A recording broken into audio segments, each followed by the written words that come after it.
lockdown, we started to try and make sense of this life that we have to live now, and how we have to live it around this deadly virus. 6:55. Let's get Dave Dell'Isola on here, Department of Labor Director. I know he's been on the Good morning, Dave. Good morning, Chris. Good morning, Sabrina. Hi. Thanks for joining us.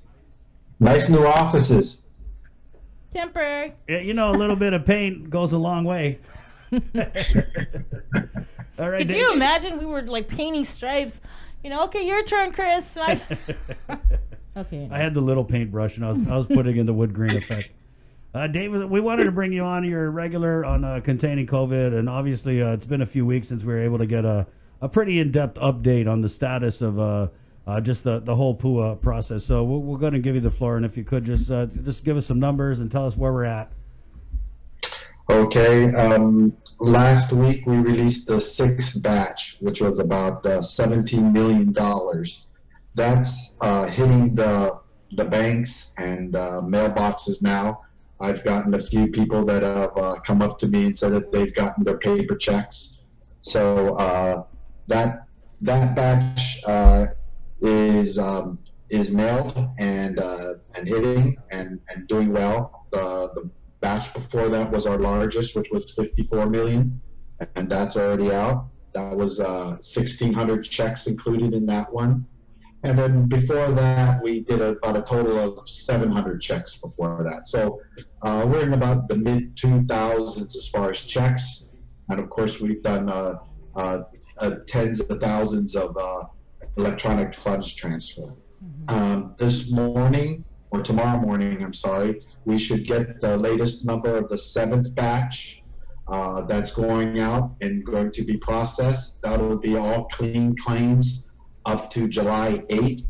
So if you submitted a clean claim up to July 8th, you will be getting that batch next week, and we'll be processing that this week. We have a total of over 35,000 initial claims in, and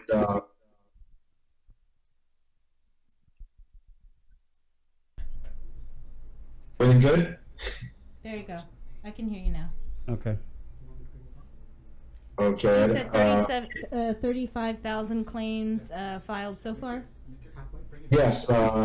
As of today, we had over 35,000 claims processed, and out of 1,983 employers, we have a total of 35,000 employee separations put in. And as Chris mentioned, yesterday was the last day of the FPUC. It's a full work week. And as with everybody in the nation, we're kind of standing by to see what Congress is going to do as far as a second round, if anything, with the stimulus package. Dave, I know the governor had come out towards the end of last week and suspended the job search requirement for people who are on this program. Can you tell us a little bit more about that? Yeah, in the original executive order, the job search was suspended until we went into PCOR 3, and that was way back, I think in April, that she released that. And as she decided to go into PCOR 3 last week, we decided to look at the job environment and opportunities, and she decided that it wasn't right yet for people to go out and do a job search, so she decided to do another executive order and suspending that until either PCOR 4 or unless we look at the environment and the jobs and businesses are opening up more, then we will announce and advise her to go ahead and reinstitute the job search. And before we do that, we'll go ahead and make sure that we do an informational campaign on what that entails. Right. Dave, we had a comment here. Is it too late to claim for March unemployment if they haven't applied yet? Nope. During this whole period, of the pool, which is from the end of January to the end of December. You can pretty much file at any time, and it'll be retro back to the date that you were affected. So you don't have to worry about until the end of December to get your claim in. How much total have we received from the federal government to pay out these claims to date, at least? Well, we've put out or paid over $212 million into the economy, and the first allotment is already about 75% of it complete or used. So we already put in a request for a second allotment. So that's being worked on as we speak. So how much is the request for the second allotment? Well, they base it on the dollar amounts. They look at how much we're spending and everything. And like the first allotment, it's up to them. And like I said, we have a total of about 924 million at our disposal. So they'll just keep drawing down from that amount until we use it up, which I don't think we will unless, like I said, Congress really gets ups the ante as far as the relief amounts. Mm-hmm. Well, we have a question from one of our viewers online. Robert asks, businesses are supposed to report employees' names to Department of Labor. What if they are part-time? A lot had filled out the app but got no response or email regarding their application. What steps do they have to do to find out how their application is being processed? Okay. If I understood the question correctly, the employee doesn't have to worry about anything if he already put in the claims.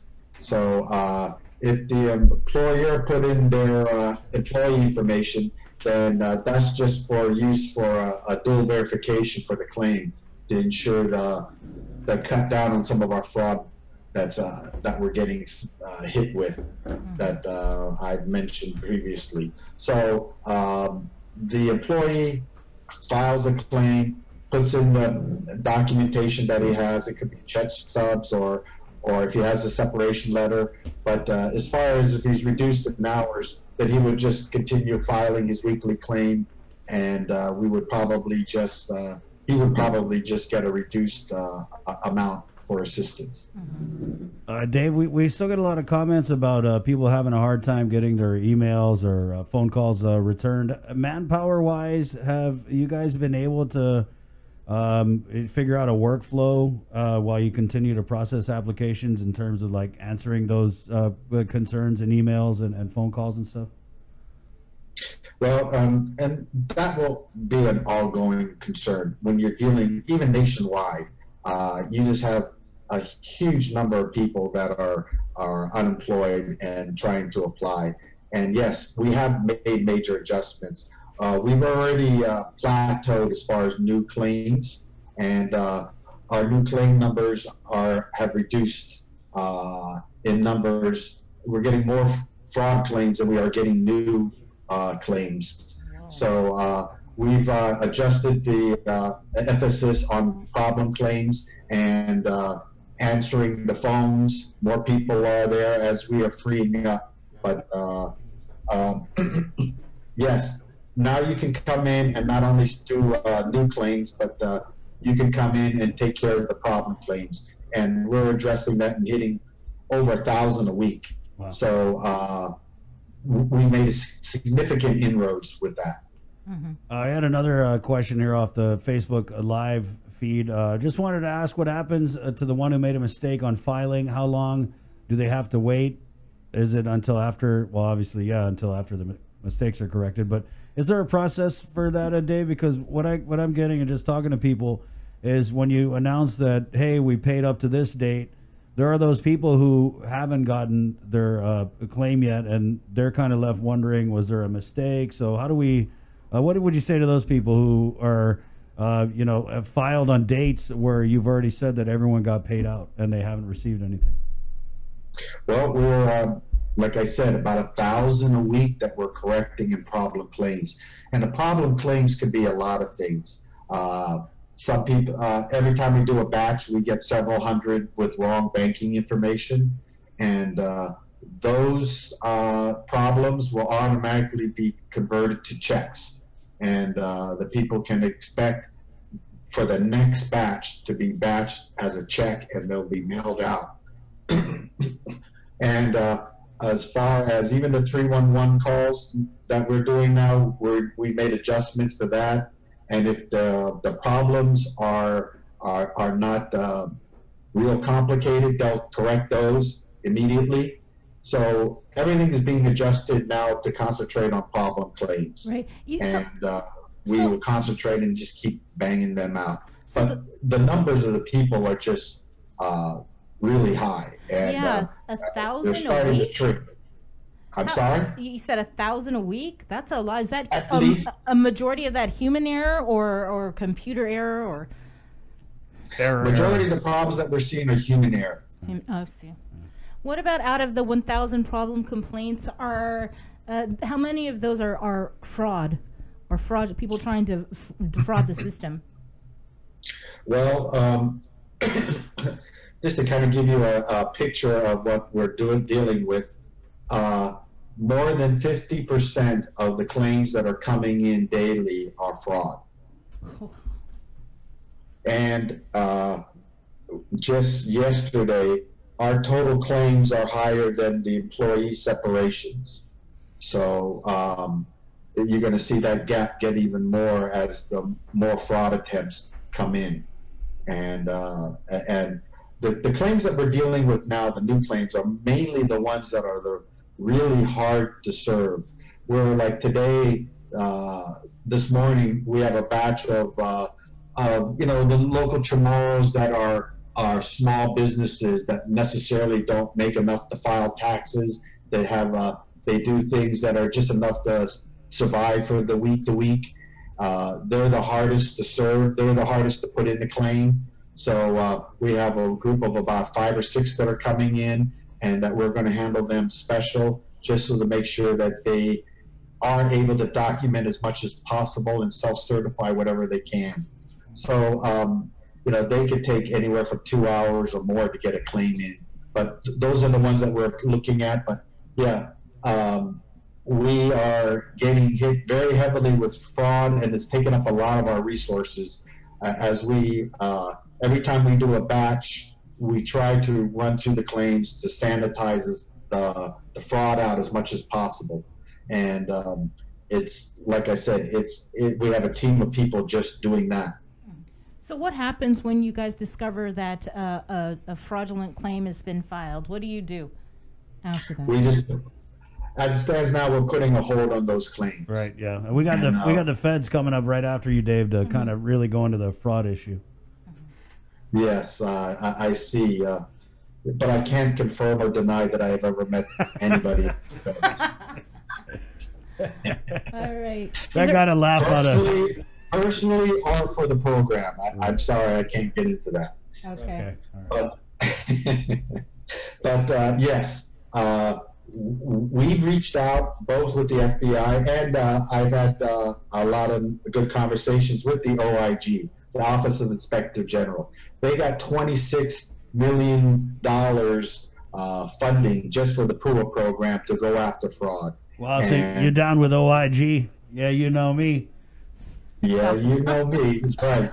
And so, yes, we're real tight now.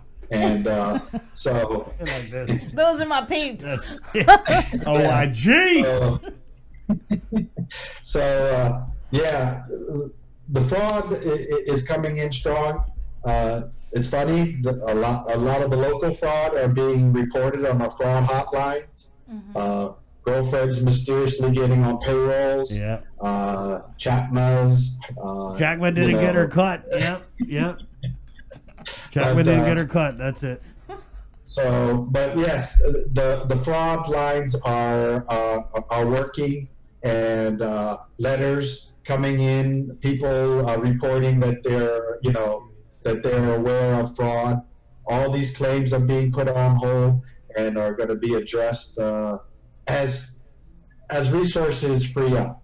And as it stands now, all my resources are going into getting claims and fixing problems. All right, Dave. Well, we've got Special Agent Anderson from the Federal Bureau of Investigation on the Zoom line. So we'll go ahead and let you go. Thanks, Dave, for joining us on the first episode of The Link. Thank you for having me. I appreciate it. And your offices and studio looks real good. Thank you, Dave. Thanks. And Take care. We look forward to talking to you again. Thank you. All right. Bye. There you go, Dave Dell'Isola. He's down with OIG. Yeah. That's embarrassing. My God. Really? 50% fraudulent? God, like, that's why we can't have nice things.